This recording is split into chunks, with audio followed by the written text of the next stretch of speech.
والمطلقات يتربصن بأنفسهن ثلاثة قروء، اور طلاق یافتہ عورتیں اپنے آپ کو 3 حیض تک روکے رکھیں۔ طلاق یافتہ عورتیں کب تک روکے رکھیں؟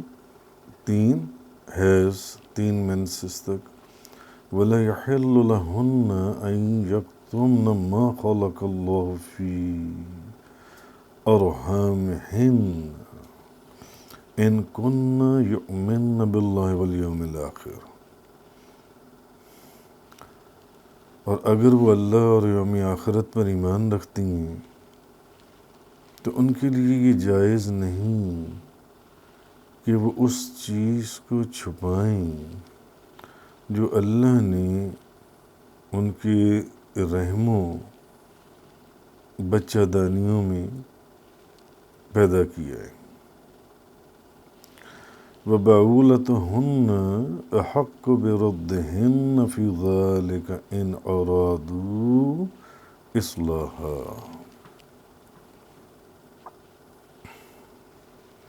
اور ان کے خاوند اس مدت میں جو طلاق رجعی ہے اس کو واپس لینے کے زیادہ حقدار ہیں، بشرطے کہ ان کا ارادہ حسن سلوک کے ساتھ رہنے کا ہو۔ شرط یہ ہے کہ ان کا ارادہ حسن سلوک کے ساتھ ہو رہنے کا۔ تو آج سورۃ البقرہ کی آیت نمبر 228 کی تفسیر کا بیان ہے۔ اب اس آیت میں جو متعلقہ عورتیں ہیں جن کو طلاق دی جاتی ہے ان کی عدت 3 حیض بیان کی گئی ہے، اور ان کی طلاق یافتہ جو عورتیں ہیں ان کی پھر آگے کئی قسمیں ہیں۔ اب ایک طلاق یافتہ عورت وہ ہے جو غیر مدخولہ ہے،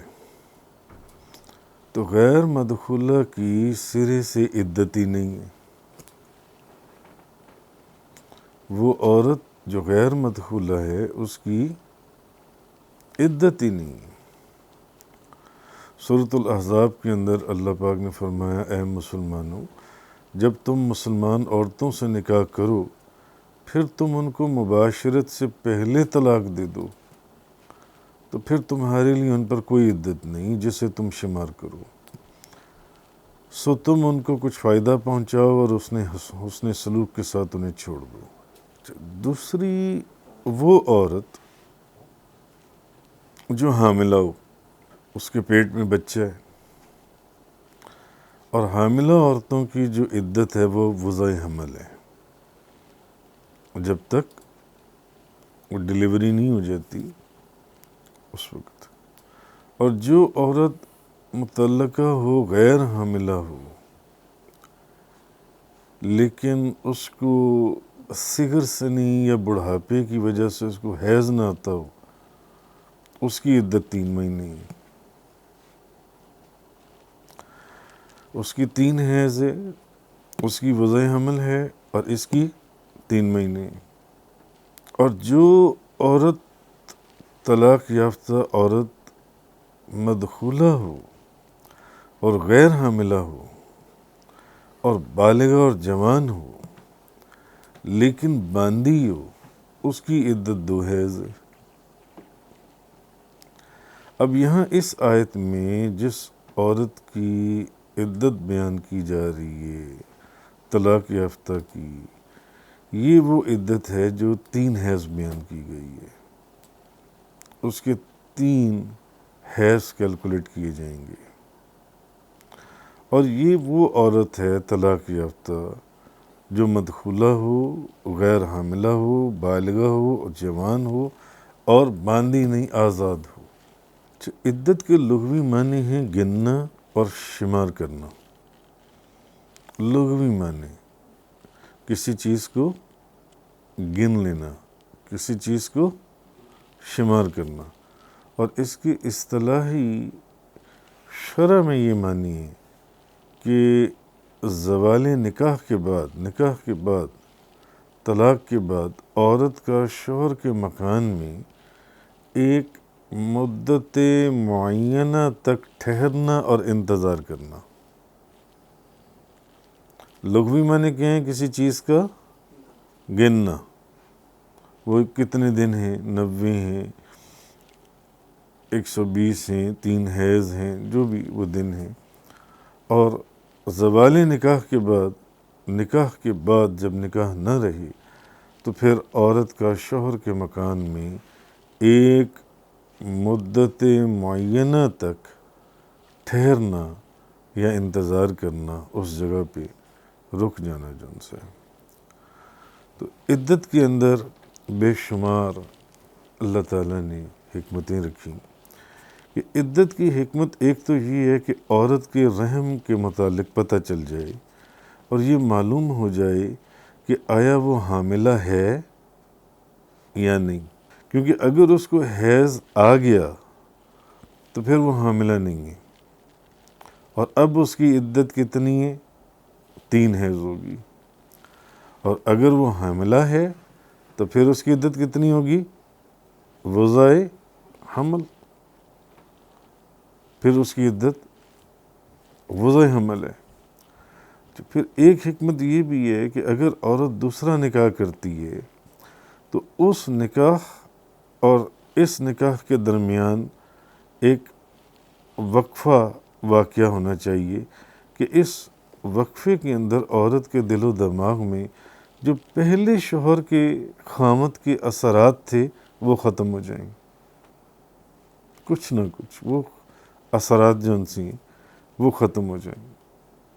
جو اس کے دل و دماغ میں نقش ہو چکے تھے وہ محو ہو جائیں، اور وہ خالی ذہن کے ساتھ دوسرے شوہر کے نکاح میں جائے۔ جی، ایک حکمت یہ بھی ہے کہ اگر ایک طلاق یا 2 طلاقوں کی عدت گزار رہی ہے تو شوہر کے لیے عدت کا فائدہ یہ ہے کہ اس طلاق سے رجوع کرنے کا موقع باقی رہے۔ اگر ایک طلاق کی عدت ہے یا 2 طلاقوں کی عدت ہے تو شوہر کو رجوع کا حق تو حاصل ہے نا، تو شوہر کے پاس رجوع کا حق حاصل ہو، اور جس جھگڑے یا جس فساد کی بنا پر یہ طلاق واقع ہوئی تھی، بعد میں جب دونوں فریقین کا آپس میں غصہ ٹھنڈا ہو جائے تو ہو سکتا ہے وہ دونوں دوبارہ سے زندگی گزارنے کے پر رجوع کر لیں۔ اس لیے عدت کا ایک وقت دیا گیا کہ اس وقت کے اندر دونوں کی سوچ تبدیل ہو جائے، ایک دوسرے کو چھوڑنے کی بجائے پھر سے آپس میں اکٹھا زندگی گزارنے کے پر راضی ہو جائیں، حمل کا پتہ چل جائے کہ حمل ہے یا نہیں، اور اگر نہیں دوسرے شوہر کے پاس ہی جانے ہیں اس کے بعد پھر نکاح کرنے، تو پہلے شوہر کے اس دوران اس کے ذہن سے جو اثرات ہیں جو اس کے ذہن کے اوپر وہ کم ہو جائیں۔ اسی لیے یہ ضروری ہے کہ صرف ایک یا زیادہ سے زیادہ 2 طلاقیں دی جائیں تاکہ رجوع کا موقع باقی رہے، کہ جب بھی شوہر رجوع کرنا چاہے وہ رجوع کر سکتا ہے اس مدت کے دوران، اور 3 طلاقیں دے کر بعد میں ہمیشہ کے لیے پچھتانا نہ پڑے اور بچوں کی زندگی ویران نہ ہو۔ اب اس زمانے میں یہ وبا عام ہے کہ لوگ جب طلاقیں دیتے ہیں تو 3 طلاقیں دے دیتے ہیں، 3 طلاقوں سے کم نہیں دیتے، یا سٹامپ پیپر کے اوپر لکھواتے ہیں تو 3 طلاقیں لکھوا دیتے ہیں۔ جی، اور وہ 3 طلاقیں لکھ دیتا ہے اور وہ اس کے اوپر دستخط کر دیتے ہیں۔ جی، اور جب جھگڑے کا جوش ختم ہو جاتا ہے تو اب میاں بیوی در بدر مارے پھرتی ہیں کہ اب کیا ہو سکتا ہے، ہم کو تو بس ایک غصے میں ہم نے طلاق دے دی تھی۔ تو پھر ان کو علماء یہ سمجھاتی ہیں کہ طلاق تو غصے میں ہی دی جاتی ہے، کوئی پیار سے طلاق دیتا ہی نہیں۔ اور پھر جب کہیں سے مسئلہ حل نہیں ہوتا تو پھر غیر مقلد مولویوں کے پاس جاتی ہیں اور ان سے کوئی فتویٰ لینے کی کوشش کرتی ہیں، اور یا پھر آخری صورت یہ ہے کہ حلالے کی ناگوار صورت کو اختیار کرنا پڑتا ہے ان کو، حلالے کی۔ تو یہ طلاق کے متعلق جو اللہ تبارک و تعالیٰ نے فرمایا کہ والمطلقات یتربصن بانفسہن ثلاثۃ قروء، اور طلاق یافتہ عورتیں اپنے آپ کو 3 حیض تک روکے رکھیں دوسرا نکاح کرنے سے۔ ولا یحل لہن ان یکتمن ما خلق اللہ فی ارحامہن ان کن یؤمن باللہ والیوم الآخر، اور اگر وہ اللہ اور یوم آخرت پر ایمان رکھتی ہیں تو ان کے لیے جائز نہیں ہے کہ وہ اس چیز کو چھپائیں جو اللہ نے ان کے رحموں میں بچہ دانیوں میں پیدا کیا ہے۔ وَبَعُولَتُهُنَّ أَحَقُّ بِرَدِّهِنَّ فِي ذَلِكَ إِنْ أَرَادُوا إِصْلَاحًا، اور ان کے خاوند اس مدت میں طلاق رجعی کو واپس لینے کے زیادہ حقدار ہیں کہ اگر ایک طلاق دی ہے یا 2 طلاقیں دی ہیں تو عدت کا یہ فائدہ، ایک یہ بھی اس میں حکمت ہے کہ شاید دونوں کے پھر ذہن آپس میں مل جائیں اور دونوں پھر آپس میں زندگی اکٹھا گزارنے کے اوپر راضی ہو جائیں، بشرطے کہ ان کا ارادہ حسن سلوک کے ساتھ رہنے کا ہو۔ وَلَهُنَّ مِثْلُ الَّذِي عَلَيْهِنَّ بِالْمَعْرُوفِ، اور عورتوں کے لیے بھی دستور کے مطابق مردوں پر اسی طرح حقوق ہیں جس طرح وَلِلرِّجَالِ عَلَيْهِنَّ دَرَجَةٌ، مردوں کے عورتوں پر حقوق ہیں اور مردوں کو عورتوں پر ایک درجہ فضیلت ہے، مردوں کو عورتوں پر فضیلت ہے۔ واللہ عزیز حکیم، اور اللہ بہت غالب اور بڑی حکمت والا ہے۔ اب اس آیت کی تفسیر میں یہ چیز بتائی گئی ہے کہ اسلام نے عورتوں کو کیا حقوق دیے، اور اس کے بعد مردوں کے حقوق اور ان کی فضیلت، کہ عورتوں کے بھی مردوں کے اوپر کچھ حقوق ہیں اور مردوں کے بھی عورتوں کے اوپر کچھ حقوق ہیں۔ مثلا قرآن کریم کے اندر کہ سورۃ الطلاق کے اندر ہے کہ اگر وہ تمہارے لیے بچے کو دودھ پلائیں تو انہیں ان کی اجرت دو اور آپس میں دستور کے ساتھ مشورہ کرو، اور اگر تم باہم دشواری محسوس کرو تو بچے کو کوئی اور عورت دودھ پلا دے گی۔ اب اس آیت میں یہ بتایا گیا ہے کہ بچے کو دودھ پلانا عورت کی ذمہ داری نہیں ہے، عورت کی ذمہ داری نہیں ہے، اور عورت مرد کی غلام نہیں ہے۔ اس لیے مرد جو ہے وہ ڈکٹیٹر نہ بنے بلکہ گھریلو معاملات کو آپس کے مشوروں سے چلانے کی کوشش کرے، اور اگر عورت بچے کو دودھ پلائے تو اس کا یہ حق ہے کہ مرد سے اس کی اجرت لے لے، اور یہ کہ عورت کو دودھ پلانے پر مجبور نہیں کیا جا سکتا، مرد عورت کو دودھ پلانے پر مجبور نہیں کر سکتا۔ عورت یہ حق رکھتی ہے کہ اگر وہ یہ کہہ دے کہ میں نے اس کو تمہارے بچے کو دودھ نہیں پلانا، مجھے اس کی اجرت دو، تو وہ اس کی اجرت اس کو دینی پڑے گی، اس عورت کو جو ہے، ورنہ پھر اللہ پاک نے فرمایا کہ وہ کوئی اور عورت اس کو دودھ پلا دے گی جن سے۔ یہ ایک مثال میں نے آپ کو اس لیے دی کہ جس طرح عورتوں کے مردوں کے اوپر کچھ حقوق ہیں، اسی طرح مردوں کے بھی عورتوں کے اوپر حقوق ہیں۔ ہاں، وہ ایک علیحدہ بات ہے کہ مردوں کو اللہ نے عورتوں کے اوپر فضیلت دی ہے، مرد کو عورت کے اوپر فضیلت دی ہے۔ ایک حدیث پاک میں امام سیوطی لکھتی ہیں ترمذی، نسائی، ابن ماجہ کے اندر کہ نبی کریم صلی اللہ علیہ وسلم نے فرمایا، سنو، تمہاری ازواج پر تمہارا حق ہے اور تمہاری ازواج تم پر حق ہے۔ تمہارا حق یہ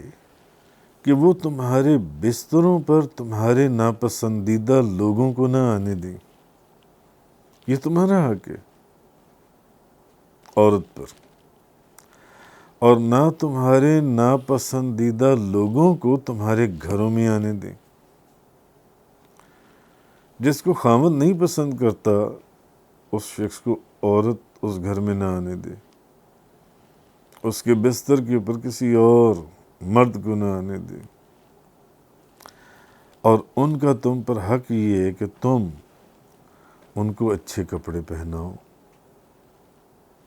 اور اچھے کھانے کھلاؤ۔ ایک اور روایت میں نبی کریم صلی اللہ علیہ وسلم نے فرمایا، جو شخص کسی عورت سے مہر مقرر کر کے نکاح کرے، خواہ کم ہو یا زیادہ، اور اس کا ارادہ مہر ادا کرنے کا نہ ہو، اور وہ اسے دھوکے میں ہی رکھے،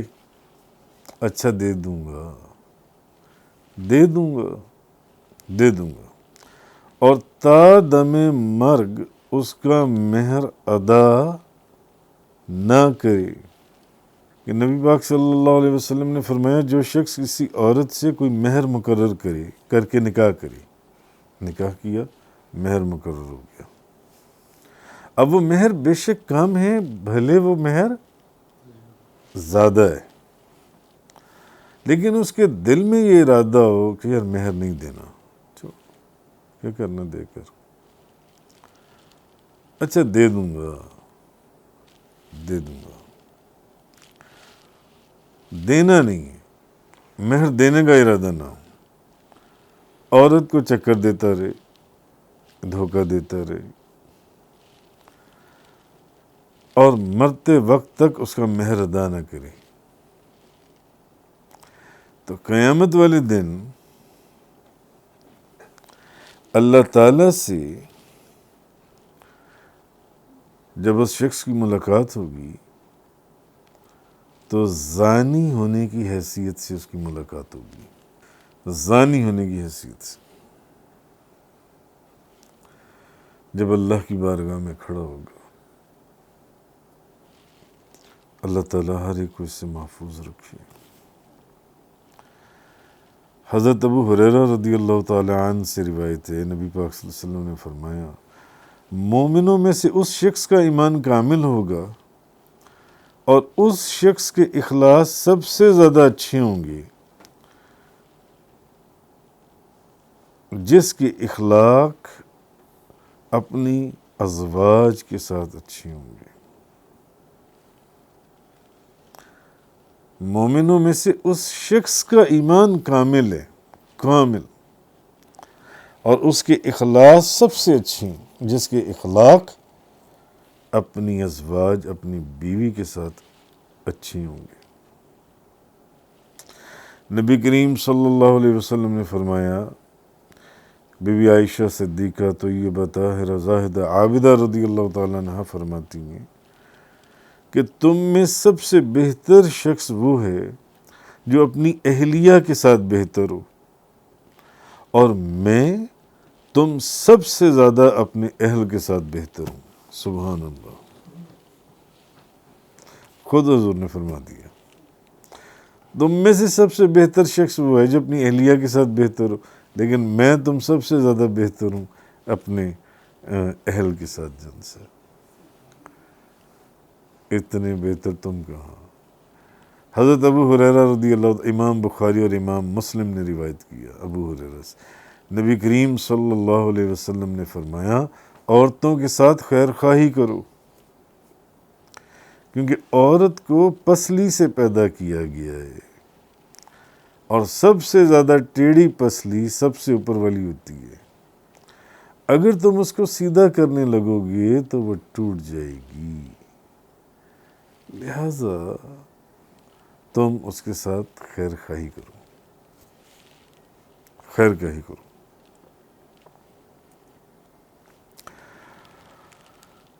اسی طرح مردوں کے بھی عورتوں کے اوپر کچھ حقوق ہیں، اگر عورتوں کے مردوں کے اوپر حقوق ہیں.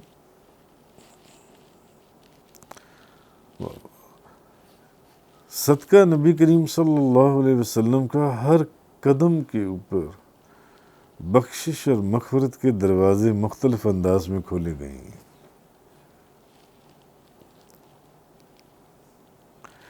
اچھا، اللہ تعالیٰ نے مردوں کو عورتوں پر فضیلت دی، جسمانی بھی اور عقل کے لحاظ سے بھی. پھر مرد کو عورت کے اخراجات کا کفیل بنایا،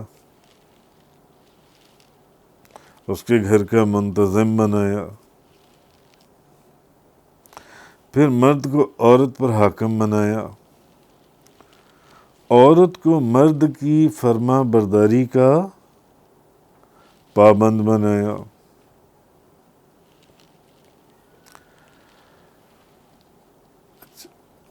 اور اس طرح بے شمار، یعنی اللہ نے جس طرح عورتوں کے مردوں، اسی طرح مردوں کے بھی عورتوں کے اوپر کچھ حقوق ہیں. ترمذی شریف کے اندر امام حاکم نے، امام ابن ماجہ نے حضرت ام سلمہ رضی اللہ تعالیٰ عنہا سے روایت کیا کہ نبی کریم صلی اللہ علیہ وسلم نے فرمایا، جو عورت اس حال میں مر جائے کہ اس کا خاوند اس سے راضی تھا، وہ جنت میں داخل ہوگی.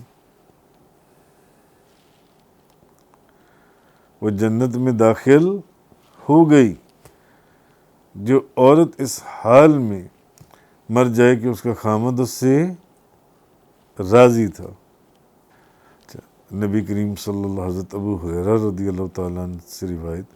کہ نبی پاک صلی اللہ علیہ وسلم نے فرمایا،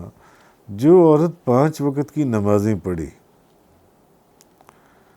اپنی پارسائی کی حفاظت کرے اور اپنے شوہر کی اطاعت کرے. تیسری چیز کیا ہے؟ شوہر کی اطاعت کرے. وہ جس دروازے سے چاہے جنت میں داخل ہو جائے، وہ جس دروازے سے چاہے گی جنت میں داخل ہو جائے گی، اگر وہ اپنے خاوند کی اطاعت بھی کرے گی، 5 وقت کی نماز بھی پڑھے گی، اپنی پاکیزگی کا خیال بھی کرے گی. امام بزار اور امام حاکم حضرت ابو ہریرہ رضی اللہ تعالیٰ عنہ سے روایت کرتے ہیں، نبی کریم صلی اللہ علیہ وسلم کی خدمت میں ایک عورت حاضر ہوئی حضور کی بارگاہ میں. اس نے کہا، میں فلانہ بنت فلاں ہوں. آپ نے فرمایا، میں تمہیں پہچانتا ہوں، بتاؤ کیا کام ہے؟ اس نے کہا، فلاں عبادت گزار میرا عم زاد ہے. آپ نے فرمایا، میں اس کو جانتا ہوں. اس نے کہا، وہ مجھے نکاح کا پیغام دے رہا ہے، مجھے بتائیں کہ مرد کا بیوی پر کیا حق ہے. نبی کریم صلی اللہ علیہ وسلم کی بارگاہ میں عورتیں کیسے کیسے سوال کرتی تھیں. اگر میں اس کا حق ادا کرنے کی طاقت رکھوں گی تو میں اس سے نکاح کر لوں گی. وہ مجھے نکاح کا پیغام دے رہا ہے. آپ نے فرمایا، مرد کا حق یہ ہے کہ فرض کر لو مرد کے نتنوں سے خون اور پیپ بہہ رہا ہو اور تم اس کو چاٹ لو، پھر بھی تم اس کا حق ادا نہیں کر سکتی. اگر کسی بشر کے لیے سجدہ جائز ہوتا تو میں عورت کو حکم دیتا کہ جب خاوند آئے تو عورت اپنے خاوند کو سجدہ کرے. اگر بشر کے لیے سجدہ جائز ہوتا تو میں عورت کو حکم دیتا کہ وہ اپنے خاوند کو سجدہ کرے. امام بخاری اور امام مسلم نے حضرت ابو ہریرہ سے روایت کیا کہ نبی کریم صلی اللہ علیہ وسلم نے فرمایا، کسی عورت کے لیے یہ جائز نہیں کہ وہ خاوند کی موجودگی میں اس کی اجازت کے بغیر نفلی روزہ رکھے، اور نہ اس کی اجازت کے بغیر کسی کو گھر میں آنے کی اجازت دے، یہ عورت کے لیے جائز نہیں۔ اسی طرح امام طبرانی نے حضرت ابن عباس رضی اللہ تعالی عنہما سے روایت کیا، ایک عورت رسول کریم صلی اللہ علیہ وسلم کی خدمت میں حاضر ہوئی اور کہنے لگی، یا رسول اللہ، مجھے بتائیے کہ خاوند کے بیوی پر کیا حقوق ہیں؟ میں بے نکاح عورت ہوں، اگر میں نے ان حقوق کی ادا کرنے کی طاقت پائی تو نکاح کر لوں گی، ورنہ نکاح نہیں کروں گی۔ آپ نے فرمایا، بیوی پر شوہر کے حقوق میں سے یہ ہے کہ اگر وہ اونٹ کے کجاوے پر بیٹھی ہو اور شوہر اسے مباشرت کے لیے بلائے تو وہ انکار نہ کرے، اور اس کا بیوی پر یہ حق ہے کہ وہ اس کی اجازت کے بغیر نفلی روزہ نہ رکھے۔ اگر اس نے اس کی اجازت کے بغیر روزہ رکھا تو وہ محض فاقہ ہے، اس کا روزہ قبول نہیں ہوگا، وہ روزہ ہی نہیں ہے، اس نے شوہر سے اجازت نہیں لی، مگر نفلی روزے کی بات ہو رہی ہے، اور اس کی اجازت کے بغیر گھر سے باہر نہ نکلے، اور اگر وہ اس کی اجازت کے بغیر گھر سے باہر نکلی تو اس کے واپس آنے تک آسمان کے فرشتے، رحمت کے فرشتے اور عذاب کے فرشتے اس پر لعنت کرتے رہیں۔ اب وہ عورت سوچے جو عورت اپنے خاوند کی اجازت کے بغیر گھر سے باہر نکلتی ہے۔ نبی کریم صلی اللہ علیہ وسلم نے فرمایا کہ واپس آنے تک آسمان کے فرشتے، رحمت کے فرشتے، عذاب کے فرشتے اس پر لعنت کرتے رہیں گے جو اپنے خاوند کی اجازت کے بغیر گھر سے نکلی ہے۔ اس عورت نے آگے سے نبی کریم صلی اللہ علیہ وسلم کو یہ جواب دیا، یہ حقوق ضروری ہیں، لہذا میں کبھی نکاح نہیں کروں گی، میں نکاح نہیں کروں گی، یہ حقوق بہت اگر یہ ضروری ہیں۔ میں سمجھتا ہوں کہ یہ بھی ان کے ایمان کی پہچان یا ان کے ایمان کی شان تھی کہ وہ اسلام کے اوپر چلنے کو، اسلام پر چلنے کو اپنے آپ کو اس قدر پابند سمجھتے تھے کہ جو حکم بھی اسلام یا قرآن یا شریعت کے اندر ہے ہمیں اس کو پورا کرنا ہے، اور اگر ہم نہیں کر سکتے تو ہمیں یہ کام ہی نہیں کرنا، میں نکاح نہیں کروں گی۔ امام بخاری، امام مسلم، امام داؤد، امام نسائی نے حضرت ابو ہریرہ سے روایت کیا، نبی کریم صلی اللہ علیہ وسلم نے فرمایا، جب مرد عورت کو اپنے بستر پر بلائے اور وہ نہ آئے اور شوہر ناراضگی میں رات گزارے تو صبح تک اس پر فرشتے لعنت کرتے رہتے ہیں۔ نبی کریم صلی اللہ علیہ وسلم نے فرمایا، جو عورت اپنے خاوند کی مرضی کے بغیر گھر سے نکلے، اس کے واپس آنے تک آسمان کے سارے فرشتے اور جن،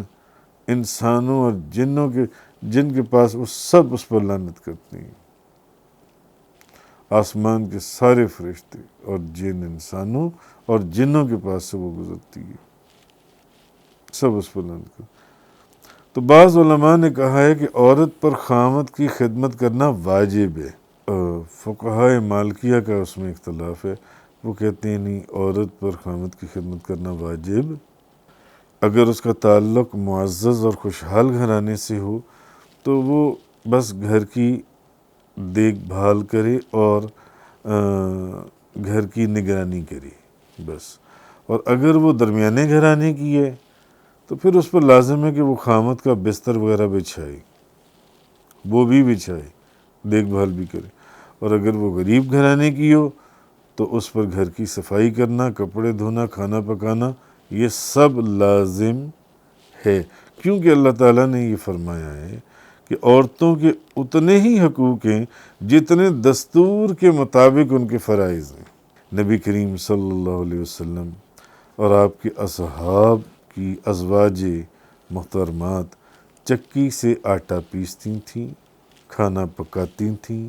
بستر بچھاتی تھیں اور اپنے خاوندوں کے لیے کھانا لا کر رکھتی تھیں اور بے شمار ان کی خدمت کرتی تھیں۔ نبی کریم صلی اللہ علیہ وسلم نے جو معاشرت کی ذمہ داریاں ان کو مرد اور عورت پر تقسیم کر دیا تھا۔ مثلا حضرت سیدنا فاطمہ رضی اللہ تعالیٰ عنہ کے ذمے گھر کی ساری ذمہ داریاں تھیں، اور حضرت مولا علی مشکل کشا شیر خدا حضرت علی کرم اللہ وجہ الکریم کے ذمے جو ہے وہ کسب معاش یعنی کھانے کی ذمہ داری تھی۔